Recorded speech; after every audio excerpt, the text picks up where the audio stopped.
Hello guys, this is Keys to the Truth, and in this video I'm going to take you on an amazing journey, a journey into knowledge, a journey into truth, the higher truth of the ultimate creator, the almighty creator, the universal super consciousness that some of us refer to as God. I'm going to read and decode or decrypt from the Yoga Vasishta of Valmiki, edited and translated by Rabbi Prakash Arya. This is Book 6, Chapter 14. Now, before we dive deep into the subject, I took the liberty of reaching out to the translator or the editor, Dr. or Professor. He's both a doctor and a professor, Rabbi Prakash Arya. And his name, quite interestingly enough, means the master or the teacher, the light of reason, the light of God, the light of the sun, the light of the creator. Amazing personality. We've corresponded by email just a few times, but I didn't know what to think because, I don't know in the first place what possessed me to reach out to the good doctor. But something came over me and said, hey, you need to email this guy and reach out to him while he's still alive, right? Because sometimes you find texts such as these that are magical texts full of mystery and full of truth and knowledge and just so profound with all the secrets of the universe. And, the author's gone. And this, at least in this 3D reality, he is still around. I absolutely recommend the book. I can't recommend it enough. It is just like that Never Ending Story movie book.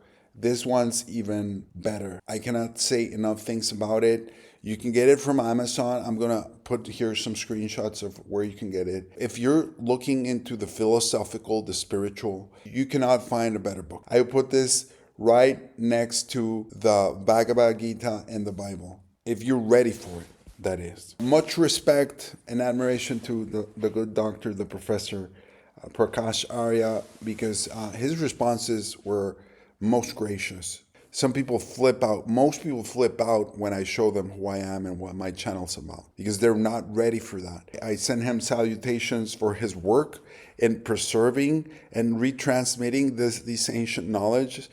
I wouldn't have this right here with me if it wasn't for him and the grace of Bhagavan Mahadeva. You wouldn't be getting this information if it wasn't for him and if it wasn't for your spiritual work as well. These things, they choose you.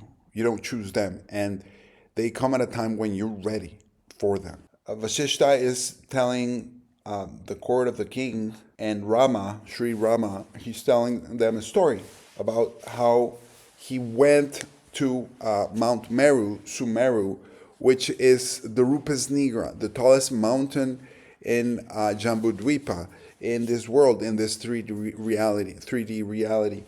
This mountain is an actual physical place. It's also a metaphysical place, but it's the North Pole. Now, this mountain is the tallest mountain by far. It's much taller than Everest, Mount Everest. It's much taller than the Himalayas. Currently, in this Kali Yuga, we are not allowed to go there. Why? Because there's a lot of Asura control, Asura demonic control in the political elites. So take that also into account. There's a lot of deceit and there's a lot of evil, but we must overcome it. More importantly than anything, inside within us. So back to the subject, Mount Meru or Mount Sumeru, which by the way means the spinal cord, just like in the human. Because Vasishta also tells us earlier in the text that this world is like the human body. Remember the edict, as above, so below, as within, so without. So the creator creates this fractal universe where you can see a fractal in your eyes, in your iris, in your thumbprints, in your face, on the leaves of trees, on a flower, on a starfish. All these things, there are secret codes of music and mathematics, Ganita. The giant mountain at the North Pole is also like the backbone or the spinal cord of the earth, of the human body, which replicates the human body. It's not just a mountain. It's not just a giant mountain that goes all the way up to the sky. It's also a tree. It's the base of the tree, Kalpa Vriksha, Vishva Vriksha, of the giant tree of the universe, Yggdrasil, the Nordics called it. This tree is real. We're not allowed to see it. You cannot go past the dew line at the North Pole. I've done several videos on it. Be sure to check my playlist. I'm going to tell you a few things that I discovered that are amazing about the sun, the giant tree, and the giant mountain that are within this tiny shloka. One verse of Vasishta, you could write a whole book about one single verse. It has so many teachings. They're all encoded with it. These things were made by a higher being. They were not made by a regular human. These are divine beings. Vasishta is a divine being. He's not a regular human being. You have to take that into account when you're reading the text and you're trying to understand the text. Otherwise, you'll fail miserably. Then you'll try to limit the text to your understanding, which would be incorrect. The author is using multidimensionally every single possible meaning at any given moment. It's up to you to understand the different levels of meaning and not try to contract it to a linear thought process as we have now in Kali Yuga, because it would be mistaken and you're going to lose most of the understanding. Ratna Gairi Kakantena Tejasawari Warchasa Matsawara Senewa Raja Yatka Kubam Ganam. First word that we have is Ratna. Ratna means a jewel, a gem, a magical crystal. Also means a magnet or a lodestone. Vasishta is telling us very clearly here that we are dealing with the magnetism at the North Pole, the magnetism of this mountain. Mount Sumeru is magnetic, and you can prove this very easily using any compass. A compass is going to point to this magnetic north, which is a magnetic lodestone giant mountain in the center of our plane of existence. Vasishta is telling us that. This might be new to some of you. The second word is Gairika. It means hematite or red chalk, red clay, also gold. But it is doubling down on the fact that this is a mountain. Gairika is deriving from the root giri, which means a mountain. A big mountain at elevation that goes up to the clouds, telling us flat out it's a huge mountain. More than that, is telling us that it is red. We can see a lot of red mountains, like, for example, around Arizona. And this red color comes from the high iron content, iron oxide content. This word also means hematite. Hematite is the ore that is used to extract iron. He's telling us it's a magnetic mountain. It's got huge deposits of iron. This is what makes it magnetic. It's magnetized and it has a lot of electricity going through it, a lot of high energy. Hematite is also used as radiation shielding. Why? Because at the North Pole, because of the huge mountain Sumeru, the spinal cord, the backbone of this world, you are going to have a lot of radiation. And this is very easily proven right here. You can Google this. There's a lot of radiation here at the North Pole, more than anywhere else. Why? Because there's very high energy levels at the North Pole, at the giant mountain, magnetic north, the true North Pole, the giant tree of life. It creates all the storms and weather systems in the world, the ocean currents, the air currents, the tides, and all weather events, natural weather events. The amazing thing is, like, some people might say, hey, keys to the truth, show me proof. Well, I can show you proof. It's just you need to understand it. You need to be able to grasp it. I can't show you a picture or a video of the giant tree or the giant mountain because we're not allowed to go there. You will be turned away at gunpoint. They have military bases in Alaska and Greenland guarding, and Russia guarding this secret. So you're not allowed past the dew line.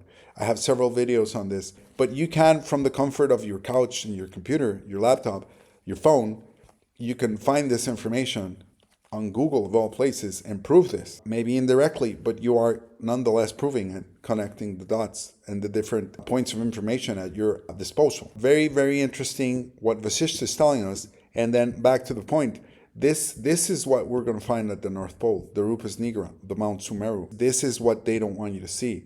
It's probably going to look something like this, like huge, just huge, going up to the sky where you can't actually see the top of it.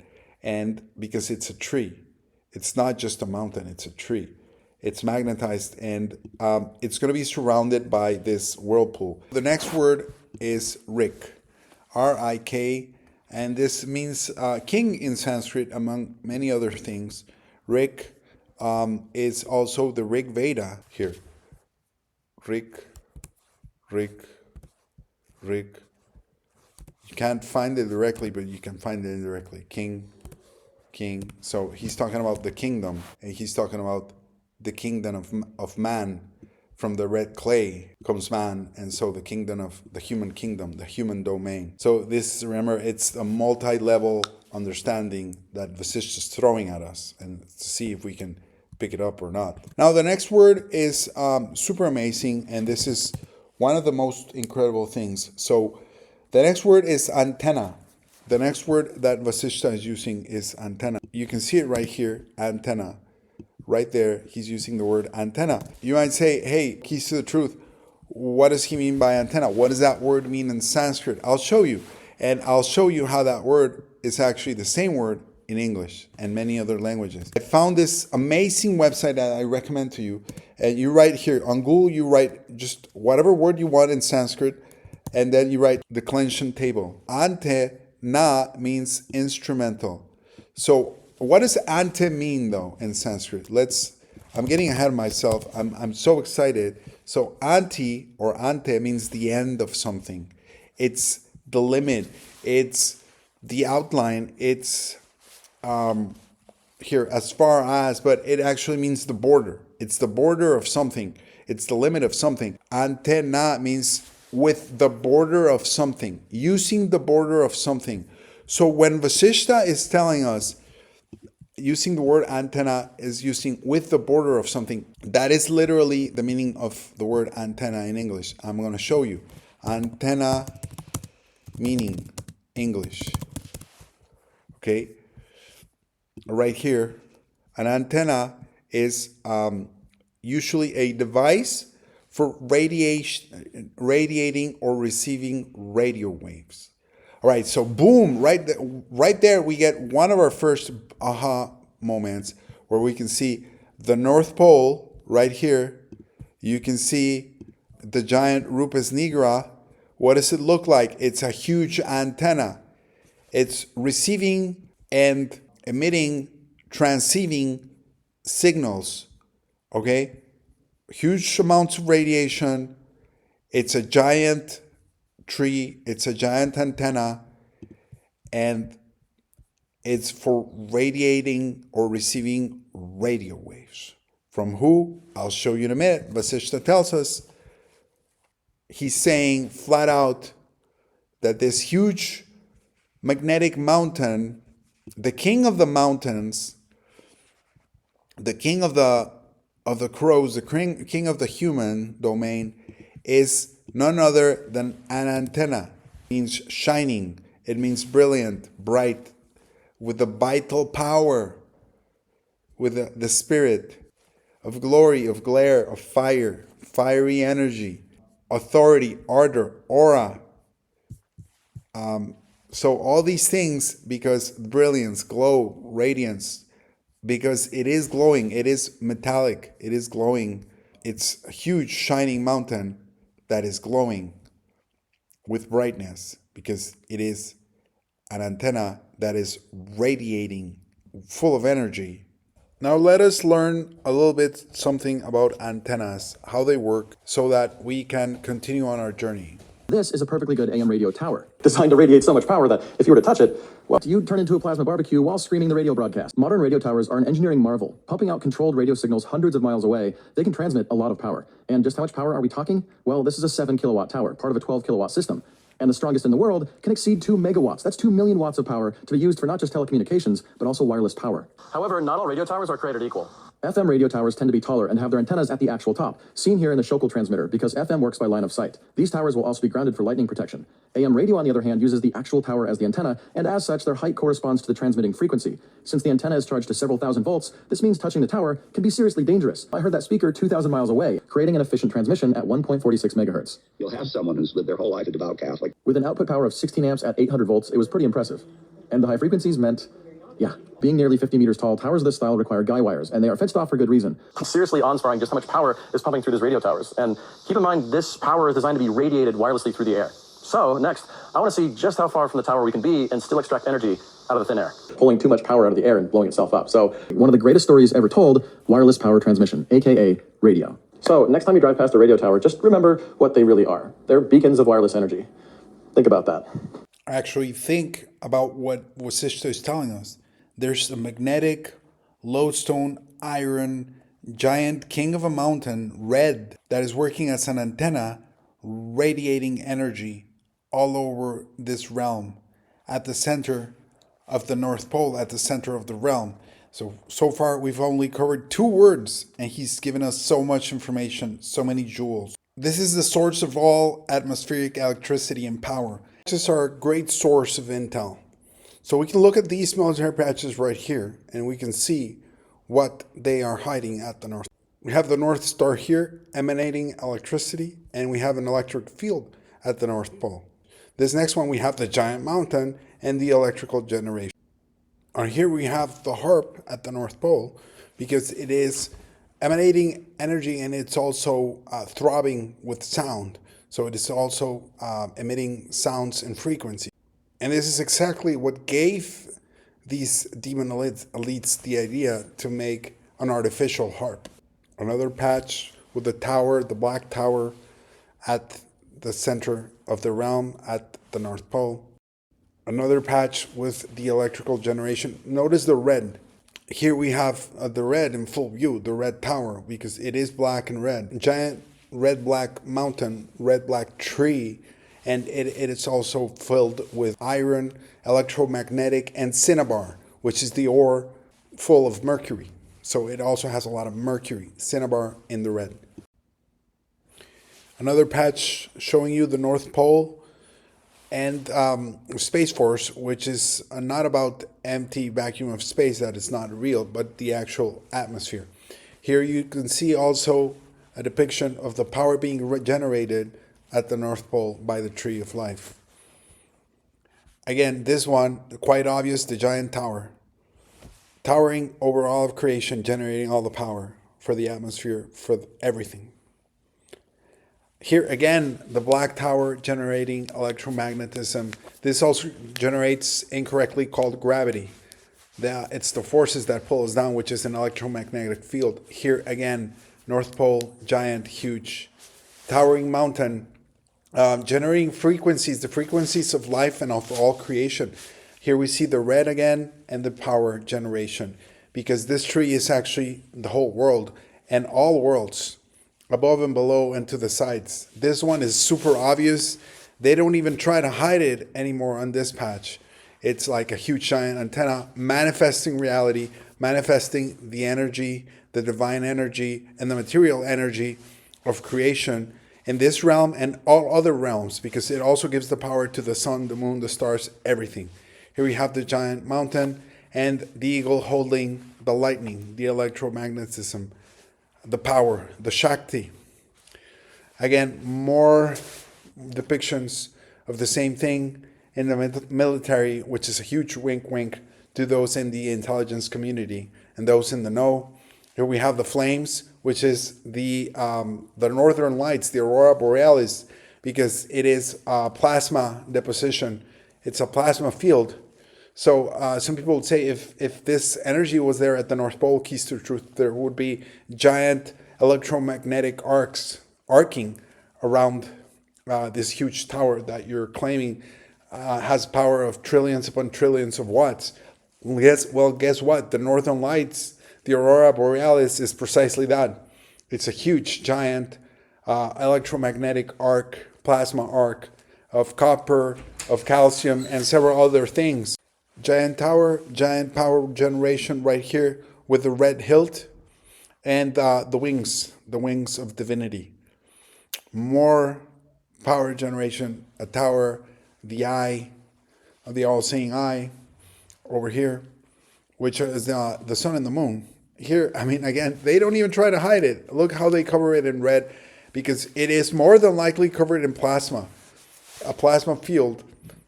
Just a huge power generation, unbelievable amounts of power to move all the oceans. Imagine just all the thunderstorms in the world. They say there's over 2,000 thunderstorms happening at any given moment in the atmosphere. Now imagine the power to generate all that. So more than likely, you can't get very close to it because you get fried.